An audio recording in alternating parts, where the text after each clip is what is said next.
Shalom y bienvenidos estudiosos de la Torá. Este programa ha sido especialmente, está siendo realizado para ustedes, miembros del Club de Patrocinadores. Muchas gracias, hermanos, por formar parte del Club de Patrocinadores, por mostrarnos su apoyo financiero. Sin su ayuda no podríamos llevar a cabo este programa y demás programas de radio. Así que gracias por su apoyo, que el Padre les bendiga. Está conmigo el día de hoy mi hermano Tzvi. Hermano Tzvi, ¿qué tal? Shalom, shalom. Muy bien, Harold, shalom. Shalom a todos los que nos están escuchando. Amén, así es. Y bueno, el día de hoy vamos a tratar un tema un poco polémico, porque muchas personas, hablo de gentes en las redes sociales, han expresado una preocupación con respecto a este tema, y también vemos la otra parte de personas que han levantado un cuestionamiento con respecto a que si Pablo es un falso profeta, un falso maestro. Solo para aclararles, les queremos decir que no es nuestra posición el día de hoy sembrarles a ustedes una idea de que si Pablo es o no es un falso profeta. No se trata de eso el programa de hoy. Se trata de ver y estudiar los puntos que este grupo de personas plantea con respecto a que si Pablo es o no es un falso profeta. Podemos y vamos a estar viendo detalles en las Escrituras que nos señalan, que nos dan luz con respecto a qué es un falso profeta y qué es un profeta verdadero del Altísimo. Para nadie es secreto que hay pasajes muy polémicos de Pablo, al menos en las traducciones más populares en español de Reina Valera, donde leemos que Pablo pareciera que estuviera como en contra de la Torá misma, pero también vemos evidencia en otros pasajes bíblicos donde él respalda la Torá como tal. Entonces, bueno, tal vez iniciar con el pasaje, y tal vez tú me ayudas aquí, hermano Tzvi. Hay un pasaje, si no me equivoco, en una de las cartas de Pedro, donde él nos hace como acerca de los escritos de Pablo. Así es, Harold, yo te quiero contar, este pasaje me fue de mucha ayuda que Pedro escribió. Le estoy muy agradecido a Pedro, porque cuando yo estaba en Jerusalén, donde llegué a creer, a tener fe que Yeshua era el Mesías del pueblo de Israel, empecé a leer todos los escritos del Nuevo Testamento, que ya había leído los evangelios con anterioridad, pero ahora con más profundidad. Y llegando luego a las cartas de Pablo, como que tuve un problema que me sonaba como muy cristiano, viniendo del judaísmo, y no podía entender realmente a veces por qué decía ciertas cosas, pero estaba leyendo obviamente la versión en inglés de lo que Pablo decía, en inglés, en español. Él escribió en griego la mayoría, y incluso la traducción que yo tenía en una Biblia en hebreo de los escritos de Pablo, estas traducciones son del griego. Entonces el griego es lo que nosotros tenemos. Y yo lo que pensé es, ¿sabes qué? Yo sé que el Mesías está enseñando Torá. Y ahora tengo conflicto con esto que Pablo está diciendo, pero Pablo dice que él seguía al Mesías. Entonces, lo que Pedro nos comenta aquí en su segunda carta, capítulo 3, para el que lo quiere buscar, en el versículo 15, dice: tened entendido que la paciencia de nuestro Señor es para salvación, como también nuestro amado hermano Pablo, según la sabiduría que le ha sido dada, os ha escrito, casi en todas sus epístolas, hablando en ellas de estas cosas, entre las cuales hay algunas difíciles de entender, las cuales los indoctos e inconstantes tuercen, como también las otras escrituras, para su propia perdición. Entonces, ¿Qué tan real es esto que escribe Pedro? Ya hace 2000 años había gente que tomaba cosas que Pablo había dicho y las torcía. Entonces imagínate después de 2000 años. Ahora, claro que me lo imagino, porque mira lo que está sucediendo en este momento. Pedro, pero ¿quién es Pedro? Pongamos primero en perspectiva esto. ¿Quién es Pedro? Pedro fue uno de los discípulos cercanos que caminó con Yeshua. Hermanos, entiendan esto. Pedro, uno de los discípulos que fue instruido por el mismo maestro, no solo eso, llevó a cabo milagros, se levantó en medio de la congregación, en medio de aquel episodio famoso de Shavuot, da su discurso. ¿Qué no hizo Pedro? Pedro caminó hasta en el agua. Ahora, este hombre, Pedro, instruido por Yeshua, viene y escribe y nos dice que los escritos de Pablo son difíciles de entender y que incluso los indoctos y los inconstantes tuercen las escrituras para su propia perdición. Entonces aquí hay una advertencia. Tenemos que tener mucho cuidado. Mi hermano, enseñándome las escrituras, siempre me dice, Harold, cuando leamos las cartas de Pablo, hay que comérselas como cuando uno come pescado, por las espinas, con mucho cuidado. Vaya leyendo, vaya estudiando y vaya desmenuzando la palabra para que usted no se convierta en uno de estos indoctos e inconstantes y no vaya a torcer las escrituras y no vaya a hacer esto de perdición para usted más bien. Entonces, cuando empezamos a ver que Pablo se refiere a la ley, a la gracia, y empezamos a caer en el pensamiento de que la ley está abolida, por ejemplo, que es uno de los temas que él trata, pero vemos lo que dijo e hizo Yeshua, lo que hicieron los discípulos, incluso todavía en tiempos de los Hechos, que ellos siguen guardando las fiestas, siguen guardando el Shabbat, siguen guardando los mandamientos. Entonces tenemos que tener cuidado, hermanos, no vayamos a errar, no cometamos un error. Yeshua mismo dijo que él no vino a abolir la Torá. Entonces, y Yeshua está por encima de Pablo, por encima de cualquiera. Entonces, mucho cuidado cuando leemos las cartas de Pablo. Esa es parte de la razón que decidimos hacer este programa, ver ciertos detallitos, analizar ciertas cosas. Les mencionaba al puro principio del programa, ¿qué referencia tenemos de la Torá con respecto a los profetas? Entonces, son cosas que vamos a ir viendo en el transcurso del programa. Hermano Espe, en el caso tuyo, ¿cómo fue entonces que manejaste esta situación? ¿Tú decidiste, qué decidiste hacer con respecto a las cartas de Pablo? Bueno, uno tiene que tomar varias cosas en consideración, como tú decías. Primero, Pablo no sale de la nada, él está en un contexto, en un tiempo. Él dice que él mismo dice que era fariseo al final de su vida, cuando está frente al tribunal en Roma. Él es fariseo, hijo de fariseos, no solo judío. Entienda aquí, no es solo ser un judío y sí decir creo en Dios y descanso en el Shabbat aquí y allá.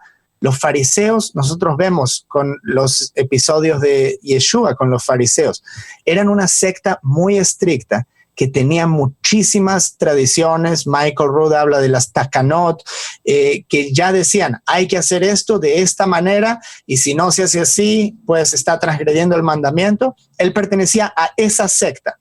Él era un fanático religioso que perseguía a la iglesia. Él era de la tribu de Benjamín, y luego él tiene esta experiencia con Yeshua y se vuelve creyente en el Mesías, y luego ellos tienen la revelación de que gentiles, personas que no pertenecen al pueblo de Israel, como vimos que Pedro tiene esa visión y que les he mostrado con Cornelio, ellos pueden también recibir el Espíritu Santo. Eso es una revelación, una locura para Pablo, porque imagínense, un fariseo no iba a comer ni loco con un gentil. Ahora, Pablo confía tanto en este mandato divino y esta revelación que después él, siendo fariseo, termina convirtiéndose en el que es muchísimo más suave con los gentiles, incluso reclamándole a Pedro en Gálatas, que Pedro estaba tratando de parecer como que no tenía nada que ver con los gentiles, como vamos a ver después, porque Gálatas es un libro muy problemático. Entonces, luego vemos como Pablo es una locura que un fariseo esté actuando de esa manera, que está todo bien con los gentiles ahora. Entonces, las cosas que Pablo dijo fueron tomadas muchísimo de contexto también porque la gente no entiende que cuando uno le escribe una carta a una persona o a una congregación, en este caso, uno no se la está escribiendo a todo el mundo que va a venir en 1000 años, en 2000 años. Uno le está escribiendo a esa persona o a esa congregación en ese momento. Yo te quiero decir algo a ti. Te quiero decir algo a ti como el liderazgo de la congregación. Les quiero decir algo a ustedes como congregación. Esta congregación que tiene estos problemas particulares, que tiene estas circunstancias culturales y políticas que tienen que ver solo con esa congregación. Tal vez era distinto en el país vecino. Entonces, no podemos extrapolar esto para decir todo lo que Pablo dijo me lo está diciendo a mí personalmente. Hay que ser sabios y hay que saber filtrar las cosas. Y hay que saber cuando Pablo está también trayendo una opinión personal, no solamente, como tú bien lo dices, a un grupo selecto de personas, a una congregación, a unos hermanos en cierta ciudad allá lejana. Y aquí me gustaría traer un ejemplo, algo que que la gente se cuestiona, principalmente cuando empezamos a estudiar la Torá, los profetas, los mandamientos del Padre, surge este tema del matrimonio. Por ejemplo, vamos a Corintios 7, versículo 1, dice así. Corintios, escrito por Pablo, dice: en cuanto a las cosas que me escribisteis, ellos tienen una situación particular, bueno le sería al hombre no tocar mujer. Entonces, nos quedamos ahí con ese pasaje. Luego seguimos estudiando la Torá y nos encontramos que Jehová dijo: no es bueno que el hombre esté solo. ¿Ok? Y entonces vemos como un tipo de contraste. Pero el problema que tenemos es que dice, con respecto a lo que me escribisteis, nosotros no tenemos esa carta. ¿Cuáles son los problemas que le escribieron ellos a Pablo? Entonces, ¿cómo podemos tomar una respuesta? Es como sacar de contexto. ¿Entiendes? Eso se hace mucho en las noticias. Y mira esto, que paramos de leer ahí, entonces ya crucificamos a Pablo y dijimos, no, es que Pablo, falso profeta, porque él está hablando en contra de lo que dijo Jehová. Por ahí incluso Yeshua. Ahorita voy a tocar el tema de Yeshua, pero sigamos leyendo este segmento de la carta a los Corintios. Vamos a ver qué más dice Pablo.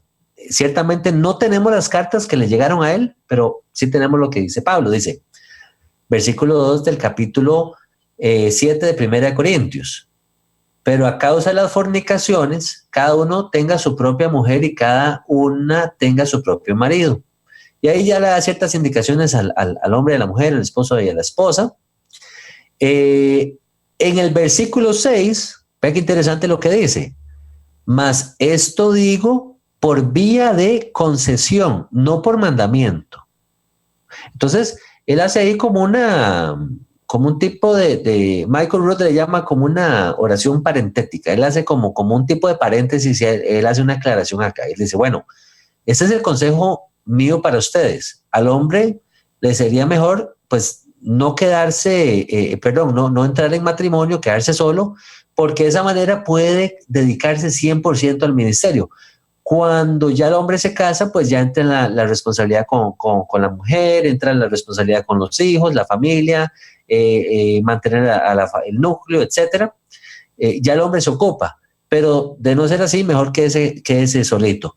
Y él hace la aclaración, esto es un consejo, no es un mandamiento. Okay. Y la gente, perdón, tiene que pensar también, a veces dice, bueno, ¿y por qué él está diciendo su propia opinión?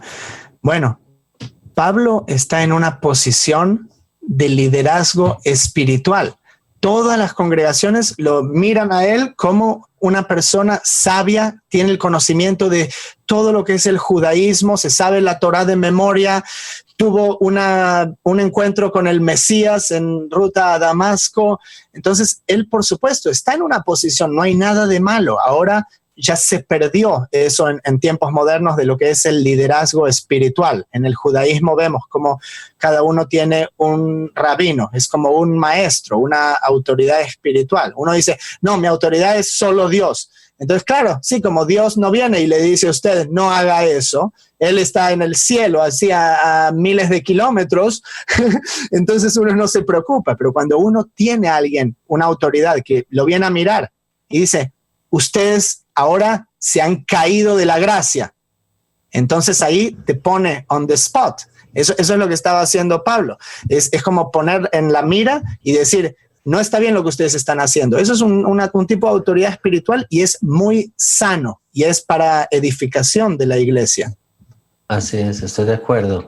El tema aquí es, tú lo decías bien al principio, no sabemos cuál es la problemática. Uno puede deducir, pero van a ser siempre conjeturas. A como uno va leyendo la carta de Corintios, obviamente el problema viene por el lado de la fornicación, por el lado del adulterio, posiblemente, no sé, problemas matrimoniales, hombres metiéndose con diferentes mujeres y respetando ya los mandamientos de Dios. Y ya Pablo empieza a darles un consejo ahí de matrimonial diciéndoles, o sea, si hubieran evitado todos estos problemas, si se quedan solos y entonces se dedican meramente al ministerio. Pero bueno, si están cayendo en estas necesidades de hombres y mujeres, bueno, busque a su esposa, cásese ya con ella, manténgase con ella, respétela, etcétera, etcétera, etcétera. Los demás detalles que él les da a los matrimonios como tales. Pero bueno, quería ver el pasaje de Yeshua, y este pasaje el hermano Spey lo ha comentado anteriormente. Tal vez ahora puedas hacernos algún otro aporte con respecto al Mateo en hebreo. Pero bueno, el pasaje es Mateo 19:12. Lo voy a leer rápidamente. Dice así: pues hay eunucos que nacieron así del vientre de su madre, y hay eunucos que son hechos eunucos por los hombres, y hay eunucos que asimismo se hicieron eunucos por causa del reino de los cielos. El que sea capaz de recibir esto, que lo reciba. Tal vez ahorita tú, hermano, me puedas elaborar un poquito más con este pasaje, pero estoy leyendo de la versión Reina Valera.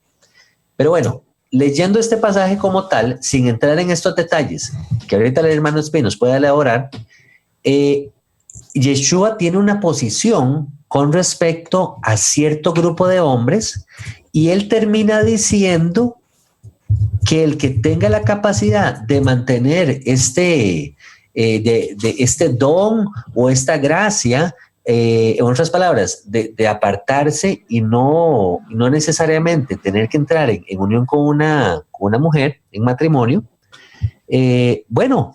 recibió el don, bienaventurado, ¿ok? Entonces, cuando yo leí este pasaje, yo dije, qué interesante. Pablo, tal vez el consejo que está dando Pablo es similar a lo que Yeshua dijo en este contexto. Pudiera ser que no anden necesariamente en contradicción. Entonces, ahí yo vi tal vez como otro punto de referencia. Yo de seguro tengo el entendimiento de que Yeshua no va a estar contrario a la Torah, porque eso sería no tendría sentido. ¿Okay? Exacto, entonces, no podría agregar o quitar de los mandamientos, estaría en contra mismo de un mandamiento que dice no añadirás o quitarás. Por eso Yeshua no podría ser el Mesías, Mesías. Él no podría haber sido el Mesías. Ahora, ¿qué pasa si viene una persona y habla en contra de la Torá, como en el caso de supuestamente para el cristianismo Pablo lo hace? Por definición, en el libro de Deuteronomio nos dice que este es un falso profeta y no hay que escucharlo.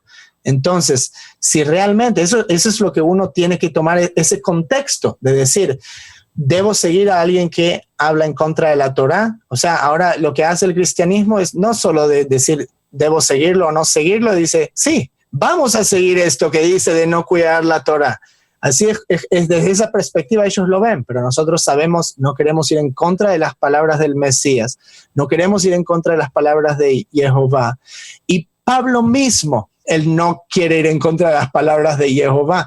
Tanto es así que cuando se empezó a difundir que Pablo estaba enseñando en contra de las enseñanzas de la Torá, él es confrontado por la Kehilá, la congregación en Jerusalén.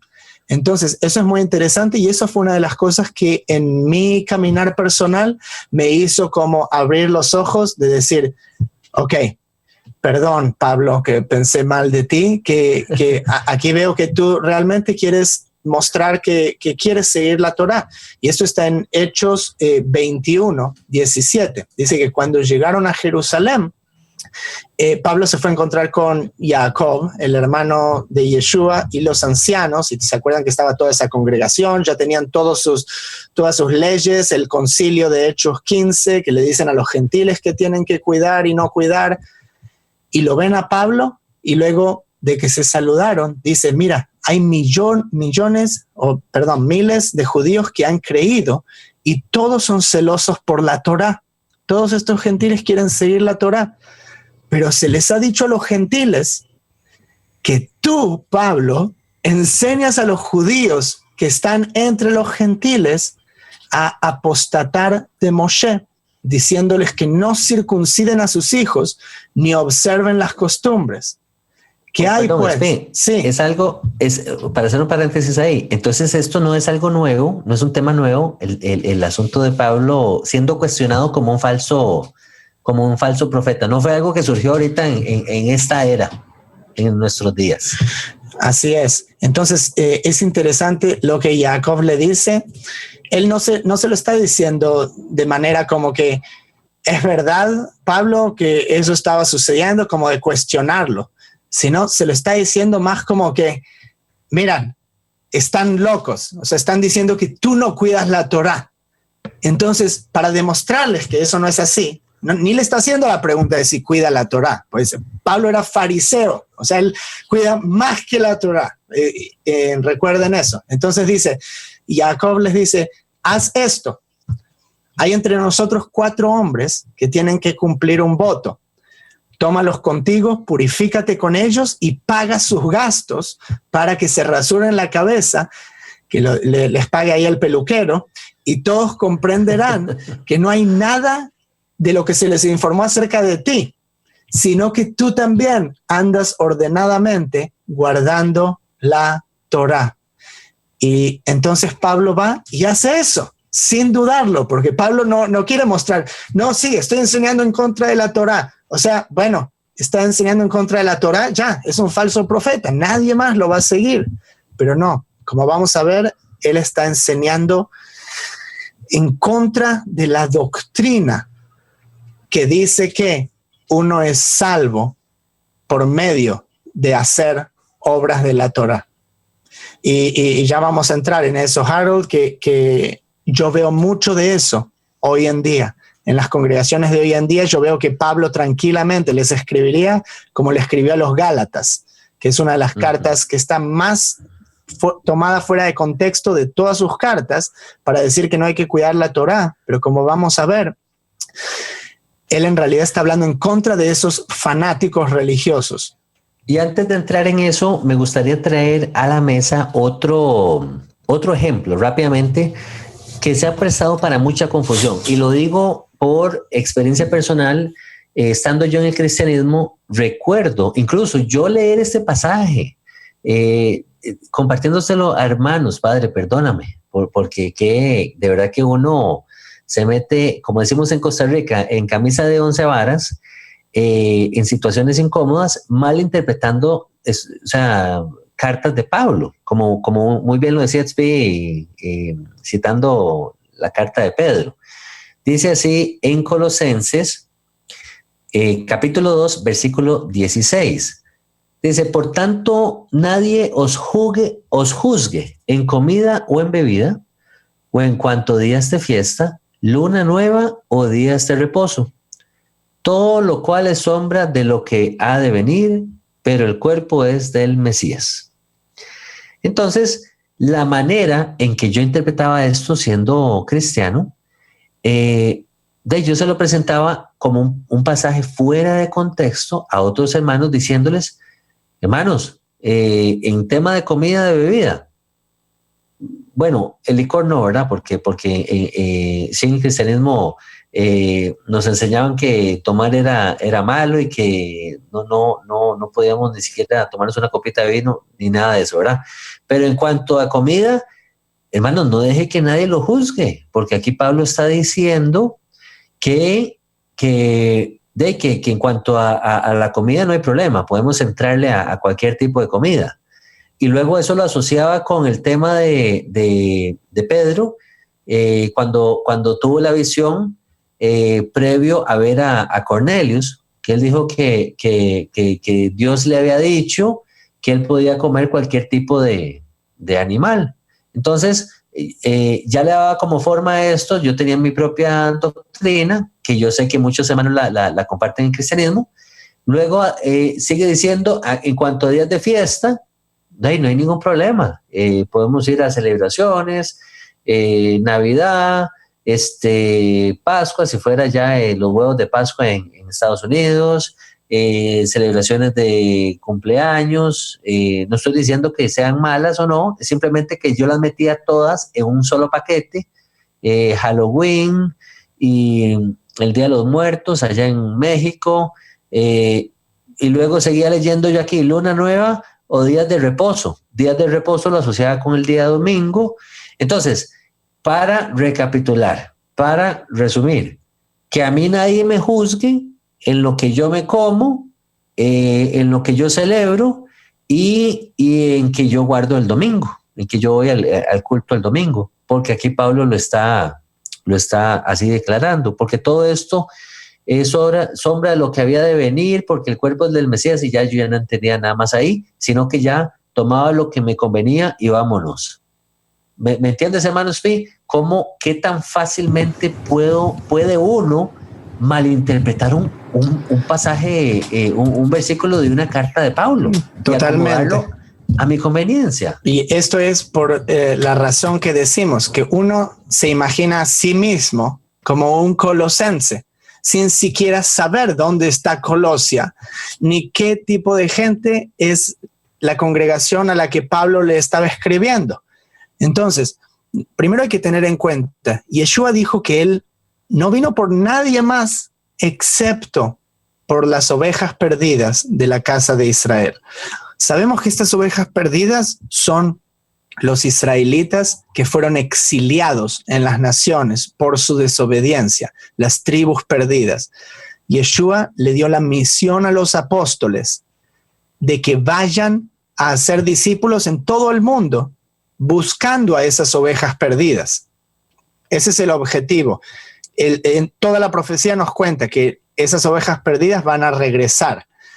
Ahora, todos los discípulos reciben el don de lenguas para poder comunicarse con esa gente que ahora está asimilada en distintas naciones. Ese es el don de lenguas.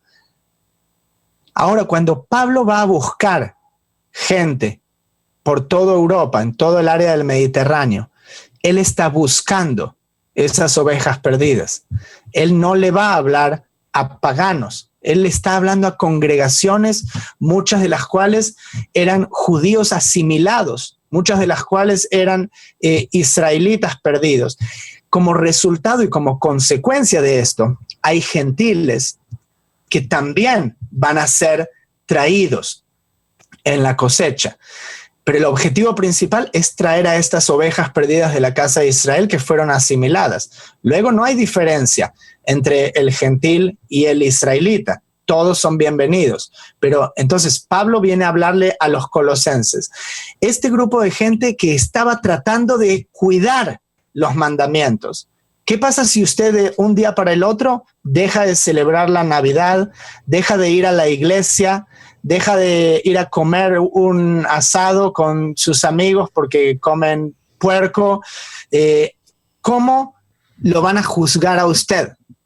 Entonces, esa es desde la perspectiva completamente opuesta. Uno va a una comida y dice, no, perdón, no puedo comer un perro caliente, una salchicha, no puedo comer esto, o el domingo no, estoy trabajando, porque muchos pueden trabajar incluso el domingo.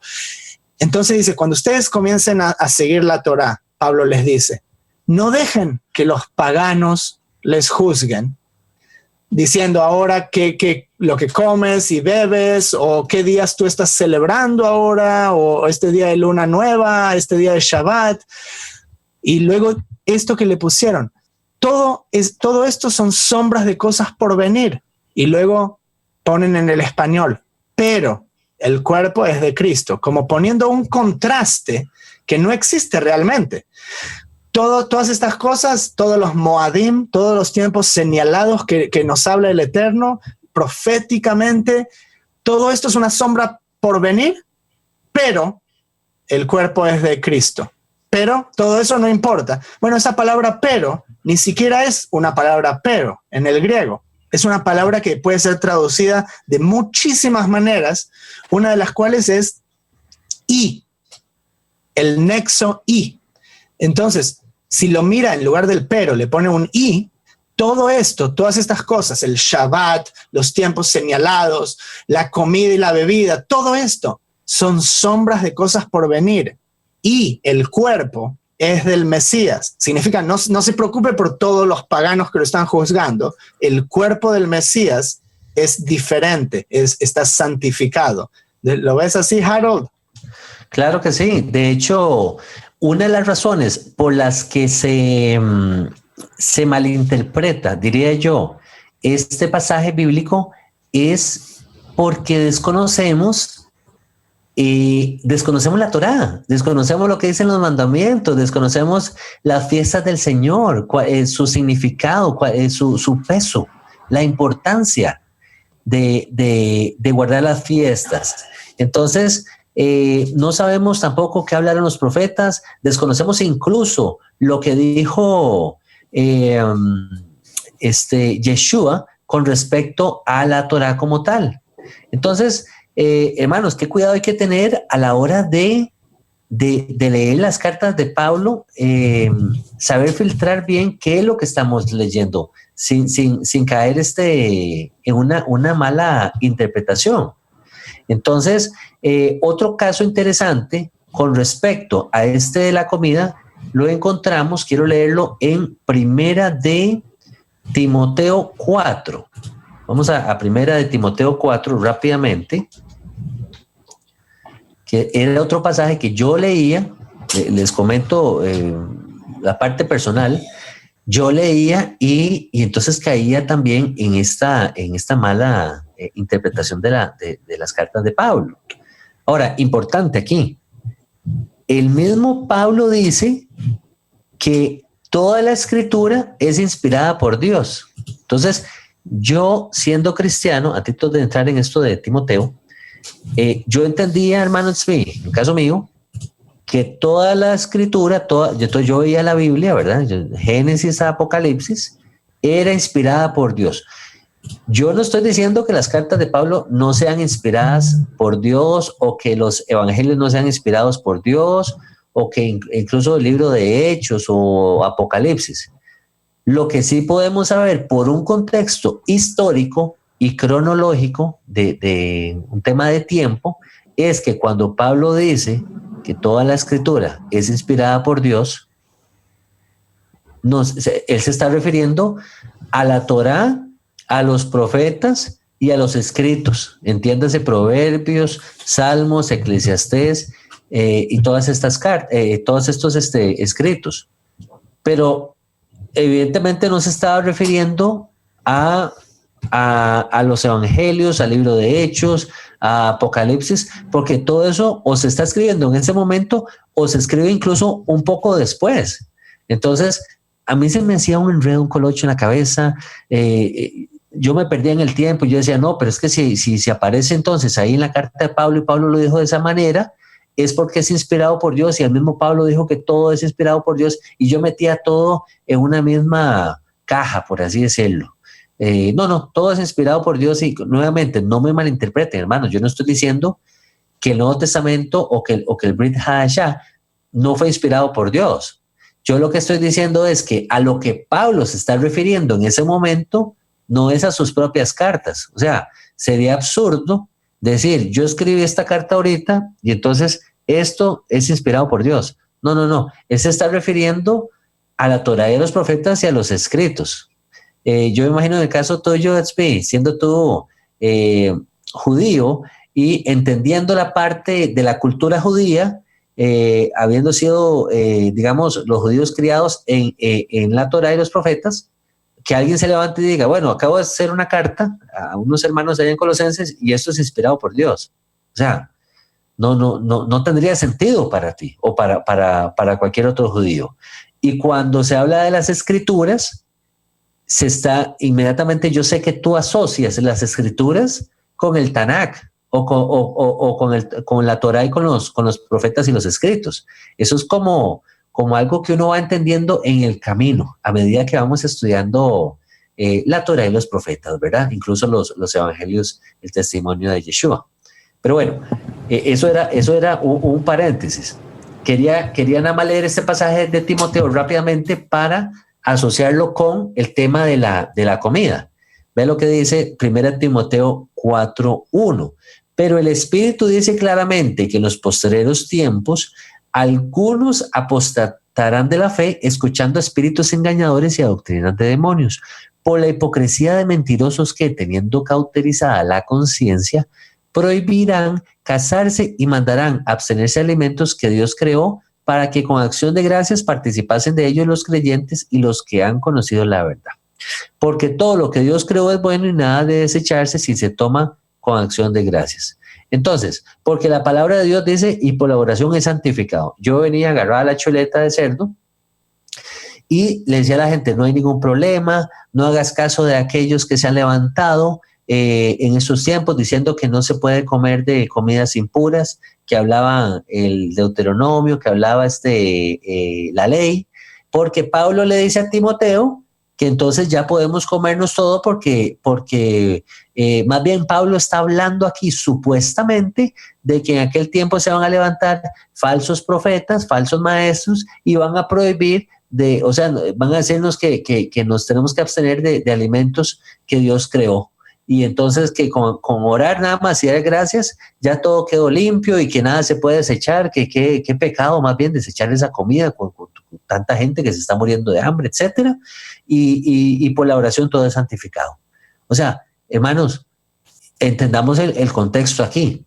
Cuando Pablo está escribiendo, y como dijo el hermano Tzvi, Pablo siendo fariseo de fariseos, entendido, se sabía la Torá de memoria, criado con los principios de la Torá, sería ilógico pensar que él le va a decir a Timoteo, cómase lo que sea.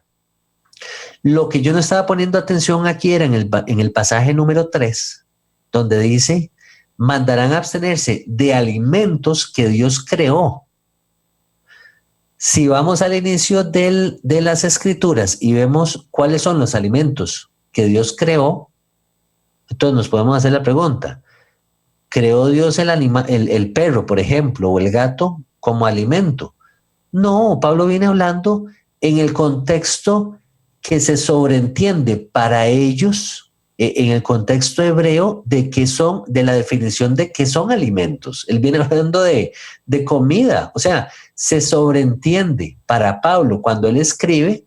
Es como que yo le mande una carta no sé, a un familiar en Estados Unidos y le diga, hermano, ahí le mando ciertos alimentos, él inmediatamente va a asociar de que lo que yo le estoy enviando es algo comestible y que no son, no sé, cosas que no se pueden comer. O sea, aquí por contexto entendemos que lo que Pablo está hablando es de comida, de lo que Dios creó desde un principio como comida.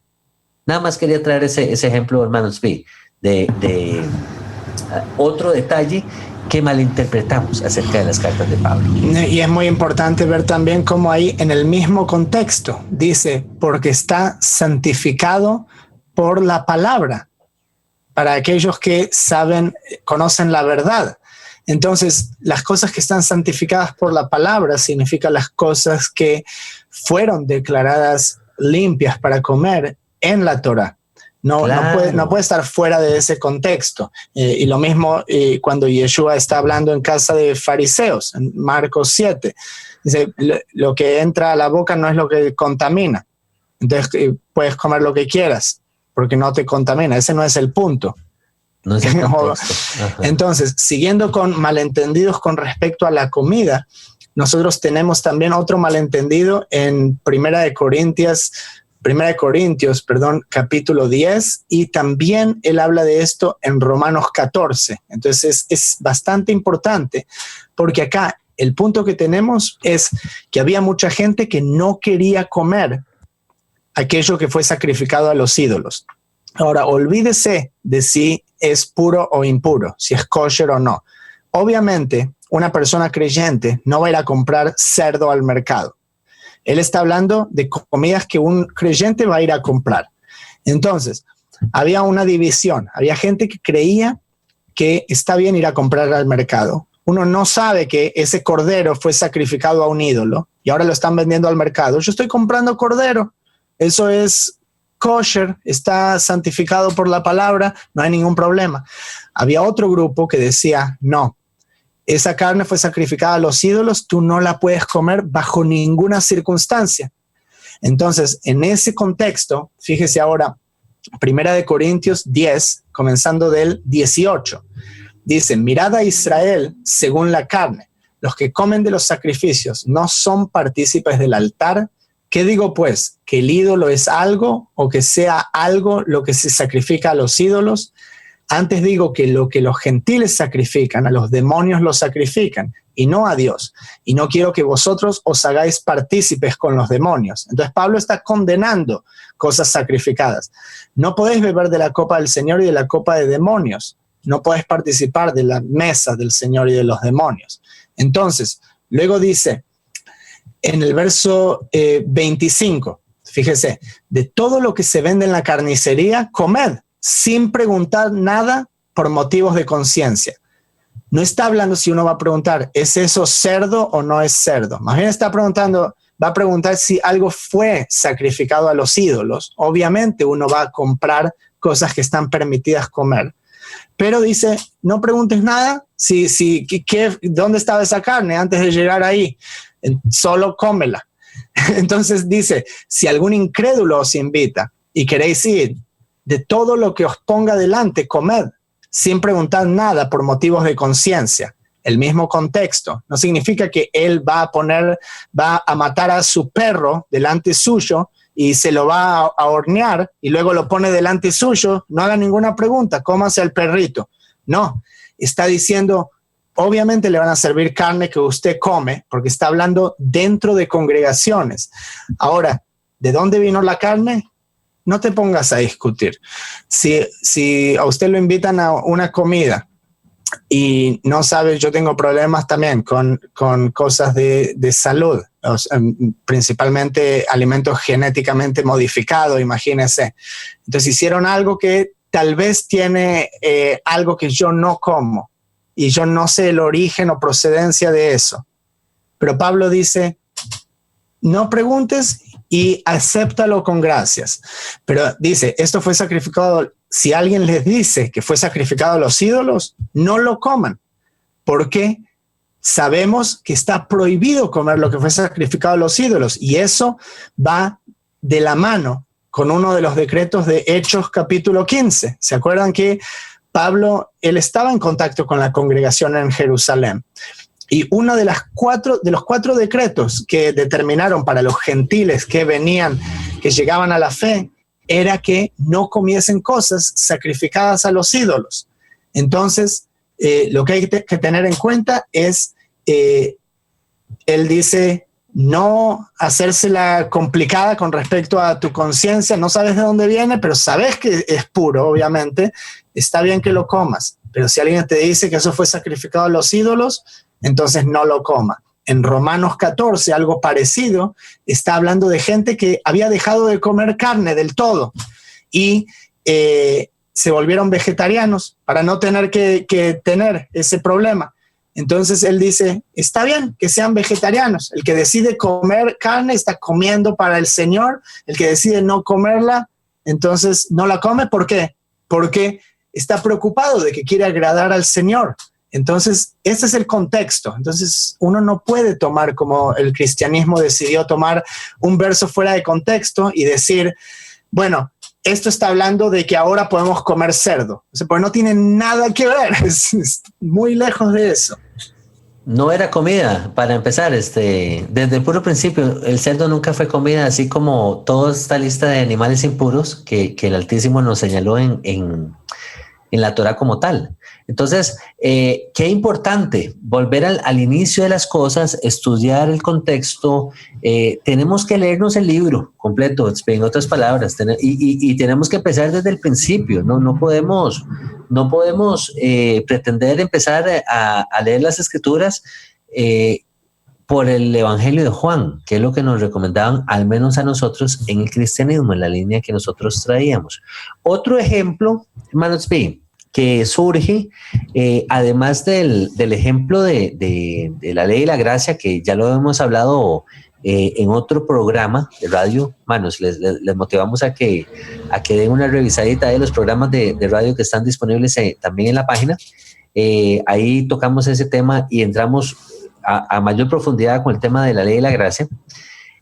Bueno, el otro tema es el tema de la circuncisión, que también lo hemos tocado en otro programa, pero es muy válido mencionarlo en este programa porque a Pablo se le critica o bueno, depende de donde usted venga, el ángulo, se le señala diciendo que Pablo está en contra de la circuncisión porque Pablo dice que ya la circuncisión de la carne en nada favorece, que a mi parecer viene siendo otra mala interpretación acerca de los escritos de Pablo, que hay que tener cuidado. Si Pablo dice que la circuncisión de la carne en nada favorece, y la Torá, en la Torá encontramos el mandamiento de la circuncisión de la carne, y Yeshua mismo dijo que él no vino a abolir la ley, ni la Torá como tal, y el mismo Pablo manda a circuncidar a Timoteo. Entonces, ¿dónde está aquí la mala interpretación? Me gustaría, tal vez, que tú nos puedas ampliar un poquito. Si tú lees sí. y te lo digo porque tú vienes con esa mentalidad hebrea. Entonces, tú como un hebreo, cuando lees este asunto de que la circuncisión o con este argumento de que la circuncisión ya no es, ¿cómo lo interpretas tú? ¿Cómo lo manejas? Un judío fariseo como Pablo, que se sabía toda la Torá de memoria, cuando él piensa en la circuncisión, automáticamente piensa en todos los lugares de las Escrituras en los cuales la circuncisión se menciona, no solo un incidente aislado. Entonces, Pablo sabe que la circuncisión es la señal del pacto que le fue dada a Abraham después de caminar con el Altísimo y obedecer sus mandamientos por 25 años. Después de que él caminó por 25 años con el Altísimo, tuvo apariciones del Altísimo, le erigió altares y hizo sacrificios a él. El Altísimo le habló para que vaya a sacrificar a Isaac. Bueno, eso sucedió posteriormente, pero ahí es el tiempo que llega. Antes de que dé a luz a Isaac, ahí viene el pacto de la circuncisión para que la simiente salga por medio de esta señal visual.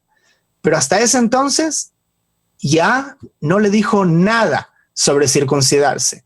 Ahora tenemos un grupo de personas que se llamaban la secta de la circuncisión, y vemos en Gálatas mucho. Entonces, este es el evangelio que ellos predicaban. Ok, usted creyó en Yeshua, perfecto, lo confesó, se bautizó. Ahora, aprenda a cumplir toda la Torá y circuncídese para convertirse en un hijo de Abraham.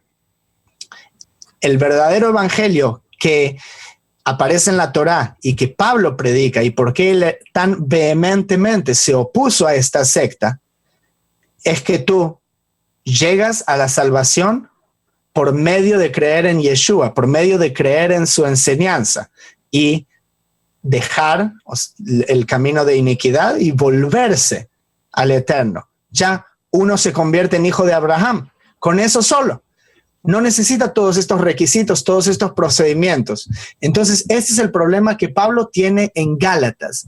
Entonces, cuando uno lo toma fuera de contexto, puede aparecer como que Pablo está hablando en contra de mandamientos o en contra de la circuncisión, y por eso vimos cómo en el libro de Hechos él es citado a que pruebe que esto es falso. Y él dice, claro, voy a probar que esto es falso. Entonces, ya para entrar en Gálatas, porque este es uno de los libros que se toma más fuera de contexto, dice que en el capítulo 2, versículo 3, dice, mas ni aun Tito, que estaba conmigo, con todo y ser griego, fue obligado a circuncidarse. O sea, está hablando de un caso de que él no fue obligado a circuncidarse, pero hay estos falsos hermanos que entran y quieren someter a un nuevo creyente a que se haga una circuncisión cuando ni siquiera Abraham tuvo que probar su fe de esa manera. Dios no le dijo, ok, vete a la tierra, ahora, bueno, creíste en mí, en 2 meses quiero que te circuncides. No, pasaron 25 años hasta que el Eterno le pidió eso. Entonces, qué autoridad tiene este grupo para decirle a la gente cuáles son los requisitos para convertirse en hijos de Abraham? Entonces, tú dijiste, Pablo circuncida a Tito en Hechos 16, que él los circuncida. Y luego, en Gálatas 2:7, fíjate cómo dice, antes por el contrario, como vieron que me había sido encomendado el evangelio de la incircuncisión, como a Pedro el de la circuncisión. ¿Ok? Si usted no entiende esto en contexto, esto parece una locura. Parece que Dios es esquizofrénico, que le dice a una persona que predique el evangelio de la circuncisión, que se circuncide la gente, y al otro le dice que predique que no se circuncide. Entonces, imagínate qué sucedería con la iglesia, qué sucedería con los creyentes si realmente estuviesen predicando así. No, se derrumbaría la fe, porque la gente dice, o sea, esto no es una sana doctrina, obviamente. Pero, ¿qué significa la circuncisión y la incircuncisión? Son palabras para denominar al pueblo judío, la circuncisión, a los que Pedro estaba predicando en Jerusalén, y la incircuncisión son gente que se habían asimilado como judíos o eran parte de los gentiles. A Pablo le fue encomendado predicar el evangelio a esta gente que estaba asimilada en Asia Menor y en distintas congregaciones alrededor del Mediterráneo. Y junto con estos judíos asimilados, en muchos casos, había también gentiles. Y esto es lo que significa circuncisión e incircuncisión. Entonces, hermanos, es muy importante entender ese contexto cuando leemos el libro de Gálatas. Así es. Y por ende, también entender el contexto general de la Torá o de la ley cuando Pablo se está refiriendo a ella.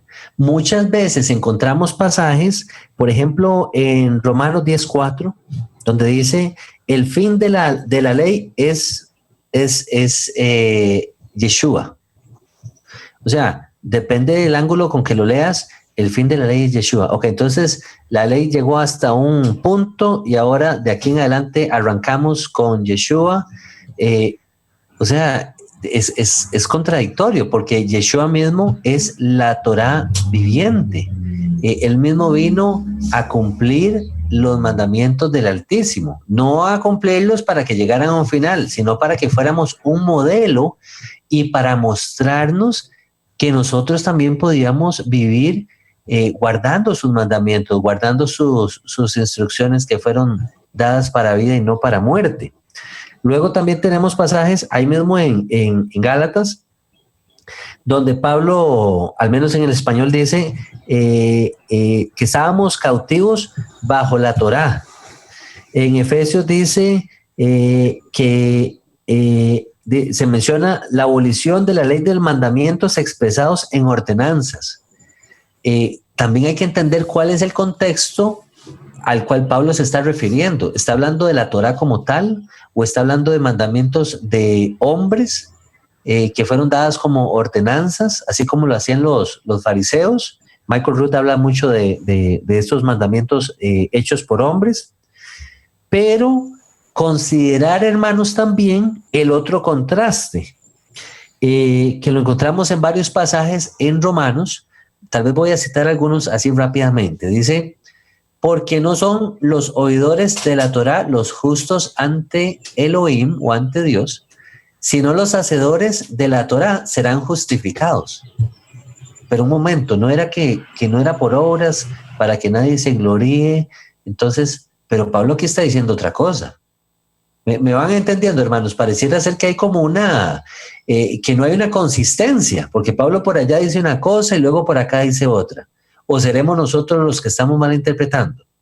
Yo creo que somos nosotros los que no entendemos, así como lo dijo Pedro hace 2000 años atrás, que en aquel entonces mucha gente no estaba entendiendo lo que Pablo estaba diciendo. Otro pasaje que tenemos por acá dice, eso está en Romanos 3:31, dice: luego, por la fe invalidamos la Torá en ninguna manera, sino que confirmamos la Torá. Pero entonces no era que ya no estábamos viviendo bajo la ley, ya no estábamos viviendo bajo la Torá, estábamos ahora por la gracia. ¿Qué es esto? Ve lo que dice Romanos 7:7. ¿Qué diremos pues? ¿La Torá es pecado? En ninguna manera. Pero yo no conocí el pecado sino por la Torá, porque tampoco conociera la codicia si la Torá no dijera, no codiciarás. Entonces, claramente Pablo dice que la Torá como tal no es pecado. ¿Qué es lo que estamos viendo aquí?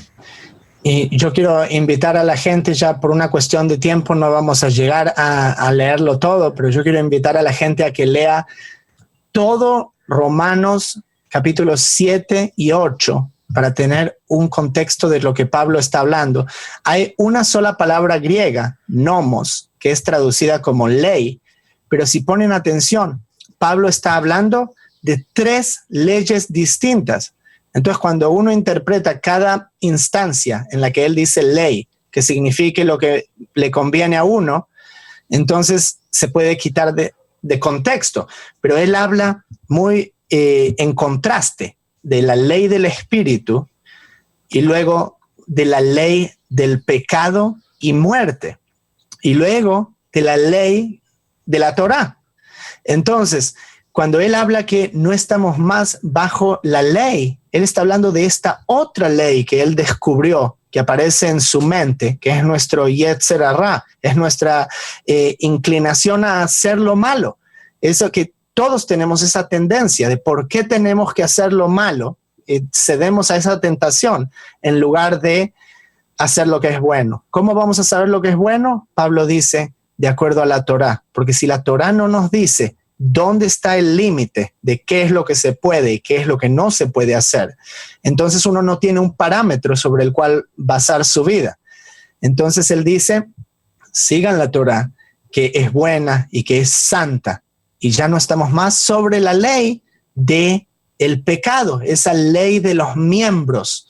Entonces les recomiendo que lean esos 2 capítulos de Romanos, van a encontrar ahí mucho alimento espiritual. Hermanos, qué bendición el poder haber compartido contigo. Siempre es muy edificante toda esta sabiduría y este entendimiento que el Padre te ha dado y que lo compartes a todos nosotros. Hermanos, ustedes patrocinadores, miembros del Club de Patrocinadores de Un Rudo Despertar, muchísimas gracias nuevamente por su apoyo, por continuar manteniéndonos en sus oraciones y si no fuera por el aporte de ustedes, estos programas no serían posibles. Vamos cerrando nuestro programa en este momento, no sin antes dejarlos con las palabras de nuestro Mesías Yeshua. en esto conocerán que son mis discípulos, que se aman los unos a los otros. Les amamos muchísimo, hermanos Pi, muchísimas gracias. Shalom, shalom y hasta la próxima. Shalom.